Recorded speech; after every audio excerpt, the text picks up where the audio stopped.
जो हम पढ़ रहे थे हमारा सेकंड चैप्टर, जिसका की नाम है राष्ट्रीय आय का लेखांकन, जिसके लास्ट वीडियो में हमने राष्ट्रीय आय से संबंधित समुच्चय पढ़े थे। हमने विभिन्न फॉर्मूलेज को बनाना सीखा था कि किस तरीके से हम 3 विधियों के द्वारा हर एक समुच्चय को ज्ञात कर सकते हैं। इसकी जानकारी हमने हासिल की थी। आशा है कि आपको वो सब अच्छे से समझ में आ गया होगा। अब हम आगे बढ़ते हैं और बात करते हैं मौद्रिक और वास्तविक सकल घरेलू उत्पाद के बारे में। तो बच्चों, अभी तक जो हम राष्ट्रीय आय ज्ञात कर रहे थे, सकल घरेलू उत्पाद ज्ञात कर रहे थे, वो हम ज्ञात कर रहे थे मौद्रिक का अर्थ क्या होता है कि जो चालू वर्ष में, हम जिसमें एक वित्तीय वर्ष की बात कर रहे हैं, तो उसमें जो भी कीमतें जो होती हैं, तो उसके आधार पर जो हम ज्ञात करते हैं वो होता है मौद्रिक सकल घरेलू उत्पाद। अब ये वास्तविक सकल घरेलू उत्पाद क्या होता है और इसको ज्ञात करना क्यों आवश्यक होता है, इसके बारे में हम जानेंगे इस वीडियो में। बच्चों, जो चालू वर्ष में जो भी उत्पादित अंतिम वस्तुओं और सेवाएं हैं, उनकी जो बाजार कीमत है उस पर हम ज्ञात करते हैं, वो सकल घरेलू उत्पाद होता है और वो होता है मौद्रिक आधार पर। अब यदि हमें इस वर्ष की तुलना पिछले 5 वर्षों में जो भी हमारे यहाँ सकल घरेलू उत्पाद है उससे यदि हमें करनी है, तो इस प्रकार से जो सकल घरेलू उत्पाद इस वर्ष में है उसकी जो कीमतें हैं, आप ये जानते हैं कि कीमतें हर वर्ष अधिक बढ़ती हैं, अर्थात मुद्रास्फीति होती रहती है, क्योंकि अर्थव्यवस्था में जो मुद्रा है उसका मूल्य क्या हो जाता है, कम हो जाता है, वस्तुएं क्या हो जाती है, महंगी हो जाती है। तो इस वजह से क्या होता है, वस्तुओं का मूल्य बढ़ेगा, तो जो सकल घरेलू उत्पाद है वो भी हमें क्या होगा, बढ़ा हुआ प्राप्त होगा। तो इस प्रकार से तो हम 2 वर्षों की कभी तुलना ही नहीं कर पाएंगे, क्योंकि यदि हम इस वर्ष की तुलना पिछले वर्ष से करेंगे तो हमेशा जो हमें सकल घरेलू उत्पाद है वो बढ़ा हुआ ही प्राप्त होगा, क्योंकि उसमें जो कीमतों में हुआ परिवर्तन है वो शामिल नहीं है। जो हमें घरेलू उत्पाद प्राप्त हुआ है उसमें बढ़ी हुई कीमतें भी शामिल हैं। तो हमें यदि इन दोनों की तुलना करनी है तो हमें कीमतों को क्या रखना होगा, स्थिर रखना होगा, तब जाकर हम पता लगा पाएंगे कि उत्पादन में कितना परिवर्तन हुआ है, अर्थात सच में देश में विकास हुआ है या नहीं। तो इसके लिए हम क्या करते हैं, जो वस्तुओं की कीमतें हैं उनको स्थिर रखकर और फिर हम ज्ञात करते हैं सकल घरेलू उत्पाद, जिसे कि हम कहते हैं वास्तविक सकल घरेलू उत्पाद। आ रहा है बच्चों समझ में?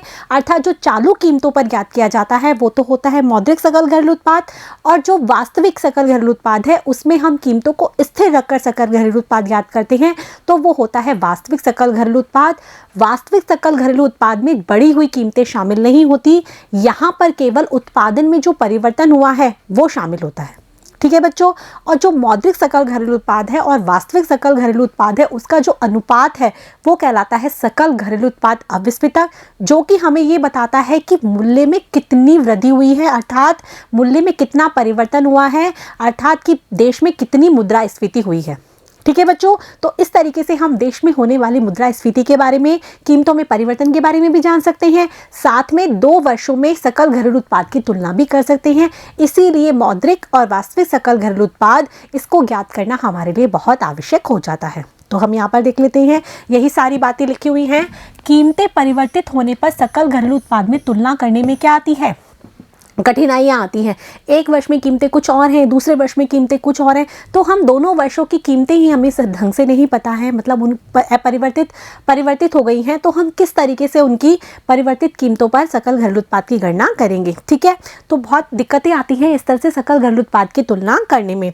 अतः विभिन्न देशों व विभिन्न समयों में सकल घरेलू उत्पाद के आंकड़े की तुलना करने में चालू बाजार कीमतें नहीं ली जा सकती। इसीलिए यदि हम विभिन्न देशों की तुलना कर रहे हैं या विभिन्न समयों पर तुलना कर रहे हैं तो कभी भी चालू बाजार कीमतों के आधार पर तुलना नहीं करेंगे।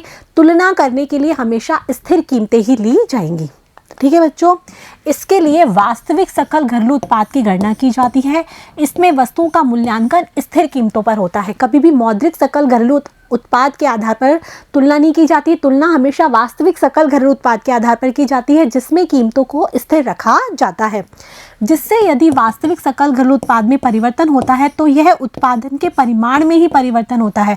इससे क्या होता है, यदि वास्तविक सकल घरेलू उत्पाद में परिवर्तन हो रहा है, ठीक है, तो ये जो परिवर्तन है वो उत्पादन में परिवर्तन दर्शाएगा, कीमतों में परिवर्तन नहीं दर्शाएगा। क्यों? क्योंकि हमने कीमतों को तो पहले से ही स्थिर मान लिया है। जबकि यदि हम मौद्रिक सकल घरेलू उत्पाद की बात करेंगे तो उसमें उत्पादन में परिवर्तन तो शामिल होगा ही होगा, साथ में कीमतों में परिवर्तन भी शामिल होगा, लेकिन हमें तुलना किसकी करनी है, देश में होने वाले उत्पादन की। तो इसीलिए हम वास्तविक सकल घरेलू उत्पाद की गणना करते हैं। ठीक है, जबकि मौद्रिक सकल घरेलू उत्पाद वर्तमान कीमत पर सकल घरेलू उत्पाद का क्या है, मूल्य है। मौद्रिक क्या है, जो वर्तमान कीमत है, चालू कीमत है, उसके आधार पर सकल घरेलू उत्पाद का मूल्य है, जबकि वास्तविक क्या है, स्थिर कीमतों पर जो देश में होने वाले उत्पादित अंतिम वस्तु और सेवाओं का बाजार मूल्य है। आ रहा है बच्चों समझ में? ये आपको दोनों में जो भी अंतर है वो आपको आसानी से समझ में आना चाहिए कि मौद्रिक सकल घरेलू उत्पाद क्या होता है, वास्तविक सकल घरेलू उत्पाद क्या होता है और वास्तविक सकल घरेलू उत्पाद की गणना क्यों की जाती है। ठीक है बच्चों, इसके बाद है मौद्रिक सकल घरेलू उत्पाद व वास्तविक सकल घरेलू उत्पाद के अनुपात से ज्ञात होता है कि कीमत में आधार वर्ष की तुलना में चालू वर्ष में कितनी वृद्धि हुई है। मैंने आपको बताया ना कि मौद्रिक सकल घरेलू उत्पाद में जो परिवर्तन होता है उसमें तो उत्पादन में परिवर्तन भी होता है और कीमतों में परिवर्तन भी शामिल होता है। लेकिन यदि हम मौद्रिक सकल घरेलू उत्पाद ज्ञात कर ले और वास्तविक सकल घरेलू उत्पाद ज्ञात कर ले, वास्तविक सकल घरेलू उत्पाद में केवल उत्पादन में परिवर्तन ही शामिल होता है, कीमतों में परिवर्तन शामिल नहीं होता। तो हमें कीमतों में परिवर्तन देखना है कि कीमतों में कितना परिवर्तन हुआ है, तो उसके लिए हमें क्या करना होगा, मौद्रिक जो सकल घरेलू उत्पाद हमें ज्ञात हुआ है उसमें वास्तविक सकल घरेलू उत्पाद का भाग देंगे तो हमें ज्ञात हो जाएगा कि कीमतों में आधार वर्ष की तुलना में कितना परिवर्तन हुआ है। जैसे कि आप एग्जांपल ले लीजिए कि सन 2000 में, ठीक है, जो ब्रेड है उसका मूल्य था 10, ठीक है, और उसकी जो क्वांटिटी है वो उत्पादित की जाती थी 100। ठीक है, हमने ब्रेड का मूल्य ले लिया 10, जो क्वांटिटी है वो उत्पादित की जाती थी कितनी, 100। तो इस प्रकार से जो जीडीपी है, सकल घरेलू उत्पाद है, वो कितना आया, 1000 पर सन 2000 में। ठीक है, अब हम बात करते हैं 2001 की। ईयर लिख देते हैं हम, जैसे याद रहे आपको। ईयर 2001 में क्या होता है, जो ब्रेड की कीमत है वो बढ़कर हो जाती है 15, ठीक है, और जो ब्रेड का उत्पादन है वो बढ़कर हो जाता है 110। अब यदि हम चालू जो कीमत है, ठीक है, 15, उसके आधार पर जब हम सकल घरेलू उत्पाद ज्ञात करते हैं 2001 में, तो जीडीपी कितना आता है हमारा 1650।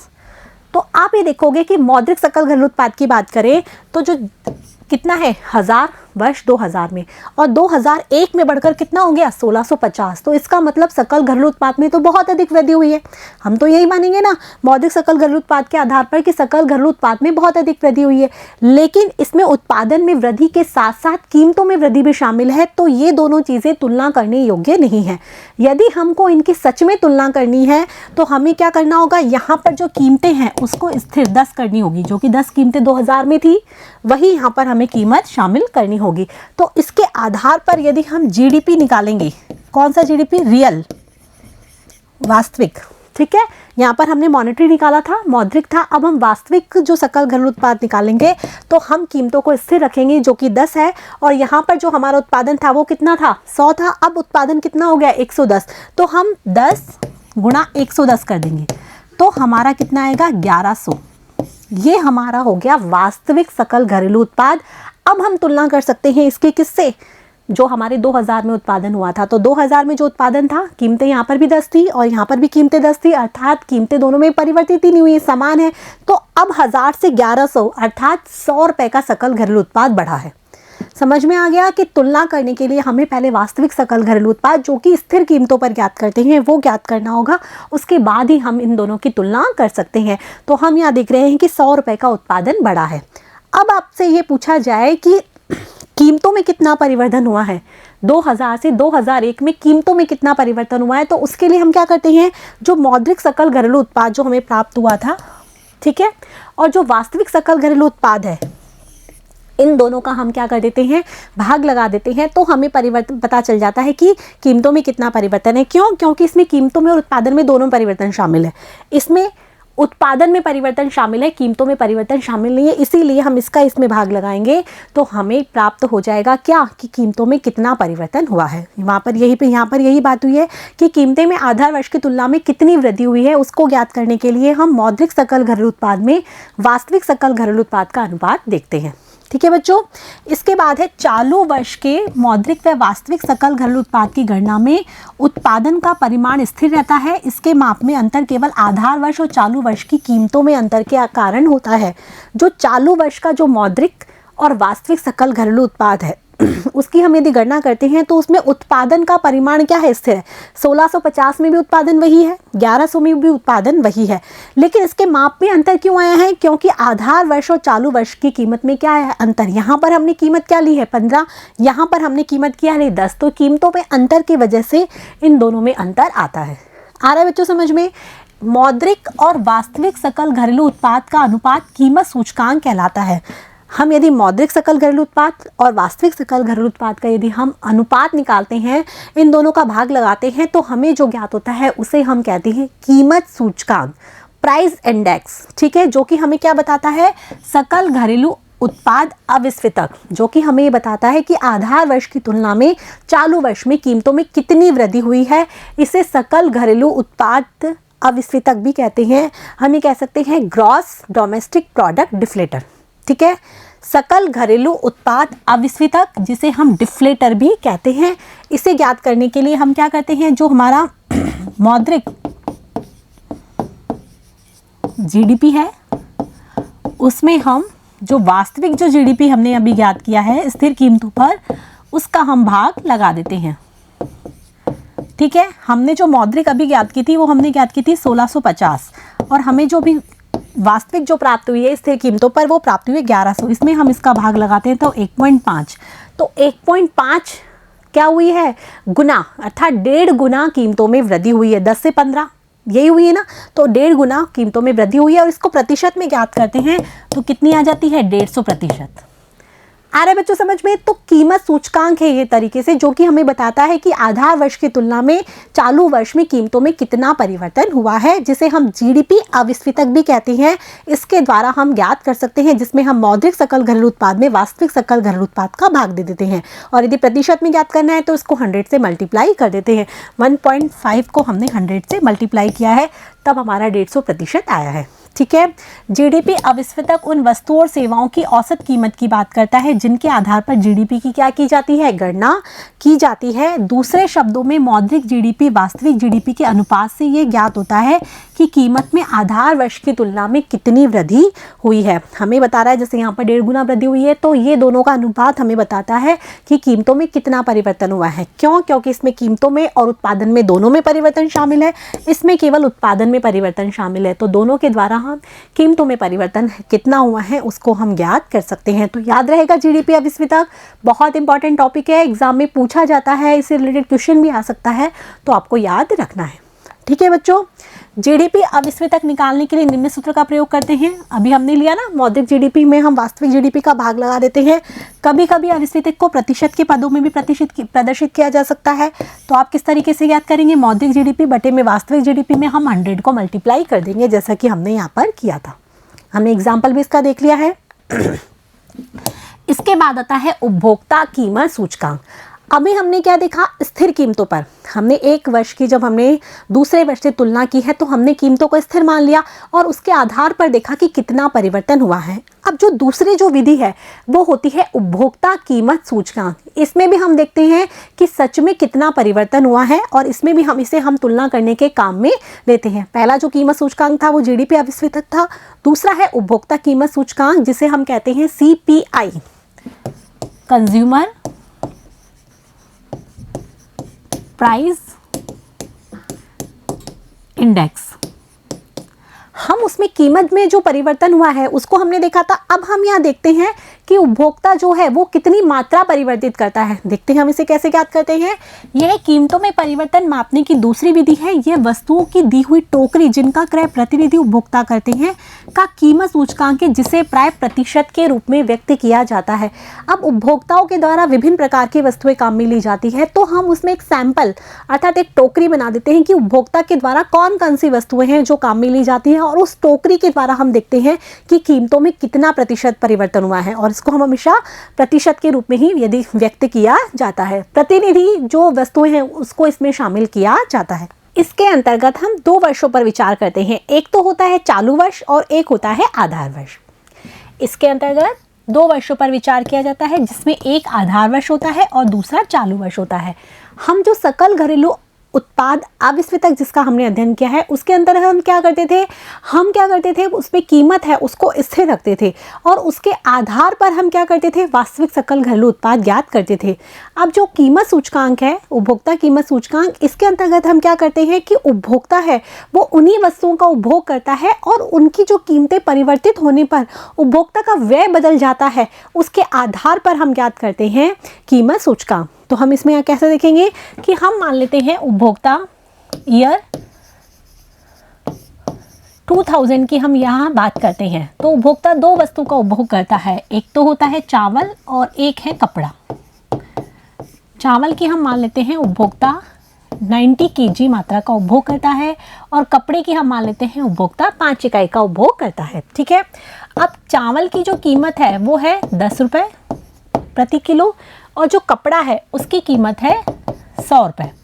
तो हम ये देखते हैं ईयर 2000 में चावल और कपड़े इन दो जो वस्तु है उसकी उपभोक्ता की हमने टोकरी बना ली कि उपभोक्ता ये जो प्रतिनिधि वस्तु है उस पर कितना व्यय करता है। तो हम ये देखते हैं 2000 में, वर्ष 2000 में उपभोक्ता चावल पर तो 900 रुपये खर्च करता है और कपड़े पर 500 रुपये खर्च करता है। तो इस प्रकार उपभोक्ता का जो कुल व्यय है वो कितना हो जाता है 1400।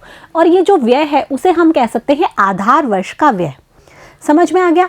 अब हम ये देखते हैं ईयर 2005 की बात करते हैं हम। तो ईयर 2005 में जो कीमतें तो क्या होंगी, बदलेंगी ही बदलेंगी। तो हम ये देखते हैं कि जो चावल है उसकी कीमत बढ़कर हो जाती है 15 रुपये। ठीक है, और जो कपड़ा है उसकी जो कीमत है वो बढ़कर हो जाती है 120 रुपये। अब उपभोक्ता के सामने इनकी कीमत बदल गई है, लेकिन उपभोक्ता जो क्वांटिटी पहले काम लेते हुआ आ रहा था वही क्वांटिटी अभी भी काम में लेता है। अब हम देखते हैं कि उसका व्यय कितना बदल जाता है। तो चावल पर वो पहले कितने रुपए खर्च कर रहा था 900 रुपये। अब वो 90 गुणा 15 हम ये करते हैं तो वो करता है 1350 रुपये चावल पर व्यय करता है। और जब हम 120 को 5 से गुणा करते हैं तो 600 रुपये वो अब कपड़े पर व्यय करता है। उसका व्यय चावल पर और कपड़े पर दोनों पर बदल जाता है। तो इस प्रकार से जो उसका कुल व्यय आता है 1950 रुपये आता है। समझ में आ रहा है। जो आधार वर्ष का व्यय पहले 1400 था, अब चालू वर्ष का व्यय है वो कितना हो गया 1950। किसकी वजह से, जो कीमतें हैं वो परिवर्तित हो गई है। हमने यहाँ परिवर्तित कीमतों के आधार पर व्यय की गणना की है। हम क्या करेंगे, जो आधार वर्ष का व्यय है और चालू वर्ष का व्यय है उसकी तुलना करने के लिए हम चालू वर्ष के व्यय में आधार वर्ष का जो व्यय है उसका क्या कर देंगे, भाग लगा देंगे और 100 से मल्टीप्लाई कर देंगे। तो हमें पता चल जाएगा कि कीमतों में कितना परिवर्तन हुआ है, क्योंकि हमने यहाँ उपभोक्ता के द्वारा जो परिमाण है, जो क्वांटिटी काम में ली जा रही थी उसको हमने स्थिर रखा है और कीमतों को क्या कर दिया है, परिवर्तित कर दिया है। यहाँ पर ये लिखा है कि उपभोक्ता के द्वारा लागू वर्ष में किए गए व्यय तथा आधार वर्ष में किए गए व्यय के अनुपात से उपभोक्ता कीमत सूचकांक की गणना की जाती है। कैसे, चालू वर्ष का व्यय में आधार वर्ष का व्यय का भाग लगा के मल्टीप्लाई 100 कर दिया जाता है। ठीक है, तो हम यहाँ देख रहे हैं 1950 क्या है, चालू वर्ष का व्यय और आधार वर्ष का व्यय क्या है 1400। तो 1950 तो है चालू वर्ष का व्यय और 1400 है आधार वर्ष का व्यय इंटू 100। ठीक है, तो लगभग 139.29, कहने का मतलब है 139.29% ये प्रतिशत में आएगा, कीमतों में वृद्धि हुई है। तो ये दो विधियां हैं, एक तो उपभोक्ता कीमत सूचकांक और एक हमने सकल घरेलू उत्पाद अविस्फीतक देखा। इनके द्वारा हम ज्ञात कर सकते हैं कि कीमतों में कितना परिवर्तन हुआ है चालू वर्ष में, और आधार वर्ष से हम इसके द्वारा तुलना भी कर सकते हैं। ठीक है बच्चों, समझ में आ रहा है। अनेक वस्तुओं की कीमतें दो समुच्चय में होती हैं। यदि हम कीमतों की बात करें तो कीमतें हैं वो दो रूप में दी जाती है, या तो खुदरा कीमतें होती हैं या फिर हम कह सकते हैं थोक कीमत होती है। जब वस्तुएं बहुत सारी क्वांटिटी में खरीदी जाती हैं, जैसे कि हम कहते हैं कि कच्चा माल खरीदा जा रहा है, वो बहुत सारी क्वांटिटी में खरीदा जा रहा है, तो उसको जो कीमत चुकाई जाती है वो होती है थोक कीमत, जिसे हम होलसेल प्राइस भी कहते हैं। जबकि जो खुदरा कीमत होती है रिटेल, जैसे कि हमें किसी वस्तु की आवश्यकता है तो हम थोड़ी थोड़ी वस्तुएं खरीदते हैं, तो वो होती है खुदरा कीमत। आ रहा है बच्चों समझ में। खुदरा कीमत अर्थात रिटेल प्राइस जो उपभोक्ता वास्तव में अदा करता है। थोक कीमत क्या होती है, इस कीमत पर बहु मात्रा में वस्तुओं का व्यापार होता है। जब बहुत लार्ज क्वांटिटी में चीज़ें चाहिए होती है तो हम जो कीमत देते हैं वो होती है थोक कीमत, होलसेल प्राइस।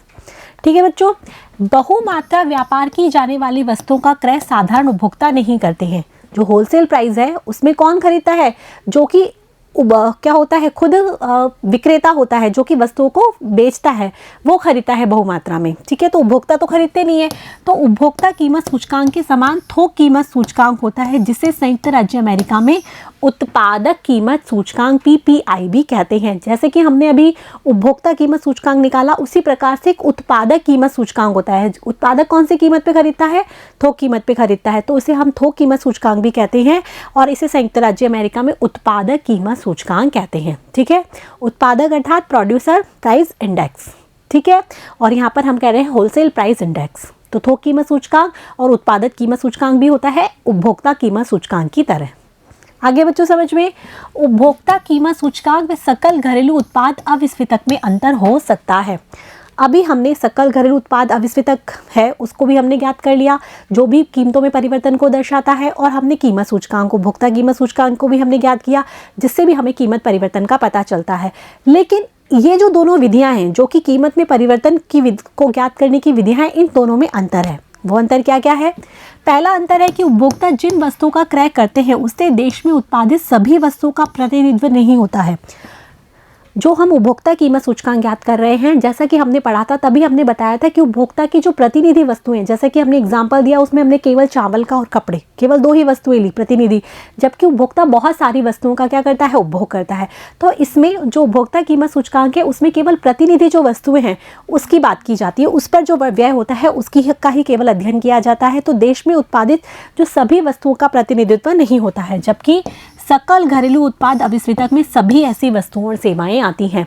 सकल घरेलू उत्पाद अविस्फितक में तो हम मौद्रिक सकल घरेलू उत्पाद ज्ञात करते हैं, वास्तविक सकल घरेलू उत्पाद ज्ञात करते हैं, तो देश में उत्पादित सारी अंतिम वस्तुएं और सेवाएं इसके अंदर शामिल की जाती है। लेकिन उपभोक्ता कीमत सूचकांक में हम केवल कौन सी वस्तुएं सेवाएं लेते हैं, जो प्रतिनिधि होती है। ठीक है, तो सारी वस्तुएं सेवाएं इसमें शामिल नहीं होती है। इसके बाद दूसरा अंतर क्या है? उपभोक्ता कीमत सूचकांक में प्रतिनिधि उपभोक्ता द्वारा उपभोग की गई वस्तु की कीमत शामिल है, अतः इसमें आयातित वस्तुओं की कीमतें भी शामिल हैं। अब उपभोक्ता जिस वस्तु का उपभोग करता है वो आवश्यक नहीं है देश में ही बनी हो, आयातित वस्तु भी तो हो सकती है। इसीलिए उपभोक्ता कीमत सूचकांक में आयातित वस्तुओं की कीमतें भी क्या होती है, शामिल, क्योंकि उपभोक्ता द्वारा जो भी वस्तु उपभोग की जाती है वो देश में भी उत्पादित हो सकती है और या फिर विदेशों से आयात की हुई भी हो सकती है। तो इसीलिए इसमें आयातित वस्तुओं की कीमतें शामिल है। जबकि सकल घरेलू उत्पाद अविस्फितक में हम जिसकी गणना करते हैं उसका नाम ही क्या है, घरेलू। तो इसमें जो देश की सीमा के अंदर जो उत्पादित वस्तुएं कीमतें हैं, वस्तुओं की कीमतें वो शामिल की जाती हैं। तो सकल घरेलू उत्पाद अविस्फितक में क्या होता है, आयातित वस्तुओं की कीमतें शामिल नहीं होती, केवल इसमें देश में उत्पादित वस्तुओं और सेवाओं की ही बात की जाती है। समझ में आ रहा है? तो ये दूसरा इसका अंतर हो गया। जो तीसरा अंतर है वो है उपभोक्ता कीमत सूचकांक में भार समान रहता है। उपभोक्ता कीमत सूचकांक में भार हमने क्या रखा, समान। जो क्वांटिटी जो काम में ली जा रही है वो पहले आधार वर्ष में भी हमने वही रखी और चालू वर्ष में भी हमने रखी, केवल क्या परिवर्तन किया, कीमतों का परिवर्तन किया। जबकि जो सकल घरेलू उत्पाद अविस्फितक में प्रत्येक वस्तु के उत्पादन स्तर के अनुसार उनमें क्या होता है, अंतर है। जबकि सकल घरेलू उत्पाद अविस्फितक में हमने कीमतों को तो स्थिर रखा और उसके भार में क्या कर दिया, अंतर कर दिया। ये दोनों में मेन डिफरेंस है जिसके आधार पर हम सकल घरेलू उत्पाद अविस्फितक और उपभोक्ता कीमत सूचकांक ज्ञात करते हैं। तो ठीक है बच्चों, आपको समझ में आ गया कि मौद्रिक और वास्तविक सकल घरेलू उत्पाद में क्या अंतर है और इसके द्वारा किस प्रकार से सकल घरेलू उत्पाद अविस्फितक ज्ञात करते हैं, जो कि हमें कीमतों में होने वाले परिवर्तन को बताता है। और कीमतों में परिवर्तन को मापने की जो दूसरी विधि है उपभोक्ता कीमत सूचकांक, उसका अध्ययन भी हमने किया, उसका फॉर्मूला भी देखा और उसका एग्जाम्पल भी देखा। साथ में सकल घरेलू उत्पाद अविस्फितक में और उपभोक्ता कीमत सूचकांक में क्या अंतर है उसका हमने यहाँ पर अध्ययन किया। आशा है कि आपको सारी चीज़ें समझ में आ गई होगी। इसमें से मल्टीपल क्वेश्चंस बनते हैं जो कि आपको अपनी कॉपी में नोट करने हैं और ये सारी जो चीज़ें यहाँ पर बताई गई हैं वो आपको अपनी कॉपी में लिखनी है, साथ में इसको याद भी करनी है। ये एग्जाम की दृष्टि से बहुत इंपॉर्टेंट है। ठीक है बच्चों, अब हम नेक्स्ट वीडियो में मिलेंगे जिसमें हम बात करेंगे सकल घरेलू उत्पाद और कल्याण के बारे में, कि जो सकल घरेलू उत्पाद है वो क्या दर्शाता है कि देश में उत्पादन की मात्रा कितनी बढ़ रही है। उत्पादन की मात्रा बढ़ रही है इसका मतलब देश में आय भी बढ़ रही है, आय बढ़ रही है तो लोगों का व्यय भी बढ़ रहा है, तो लोगों का व्यय बढ़ रहा है तो इसका मतलब लोगों का कल्याण होना चाहिए। तो क्या सकल घरेलू उत्पाद में वृद्धि वास्तव में कल्याण का प्रतीक है, इसके बारे में हम जानेंगे नेक्स्ट वीडियो में। तब तक के लिए आप मेरे साथ बने रहिए, पढ़ते रहिए, बढ़ते रहिए। Thank you.